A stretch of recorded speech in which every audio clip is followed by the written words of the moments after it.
Magandang umaga, ngayon pa araw ng Huwebes, July 18, 2024. Update po muli sa lagay ng panahon.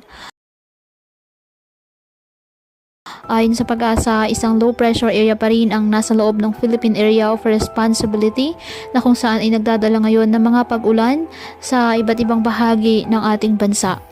Ayon sa Pag-asa, mababa na ang tsansa nito na lumakas bilang isang bagyo, ngunit patuloy pa rin ito na hahatakin ng habagat na kung saan siya naman ang nagdadala rin po ng mga pag-ulan, lalo na po sa western section ng Southern Luzon, Visayas at Mindanao.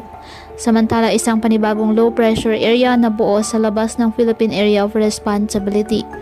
Ayon sa pinapakita ng iba't ibang weather models, may posibilidad ito na lumakas bilang bagyo, kaya patuloy natin itong imo-monitor. Kaya patuloy lamang na mag-antabay ng iba nating weather updates at sa updates po na ipapalabas ng Pag-asa.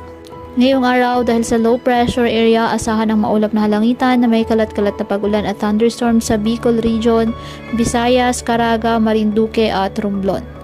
Asahan din po ang maulap na halangitan na may kalat-kalat na pag-ulan at thunderstorms sa Cagayan, Isabela, Quirino, Aurora, Laguna, Rizal at Quezon na dulot pa rin ng trough ng nasabing low pressure area. Ang Metro Manila, Bataan, Cavite, Batangas, nalalabing bahagi ng Mimaropa at nalalabing bahagi ng Mindanao. Asahan din ang maulap na halangitan na may kalat-kalat na pag-ulan at thunderstorms dahil sa habagat. Ang nalalabing bahagi ng Luzon, apektado ng mga localized thunderstorms, kaya asahan pa rin po ang pulo-pulo at panandali ang mga pag-ulan, lalo na po yan sa dakong hapon at gabi.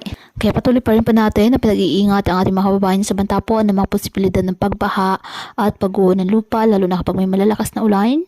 At ugaliin po na magdala palagi ng payong o kahit anong panangga sa ulan sa tuwing lalabas po ng ating mga tahanan. At yan po muna ang update sa lagay ng panahon ngayong araw. Muli patuloy po tayo na mag-ingat at palaging tandaan, God loves you. Stay safe and God bless.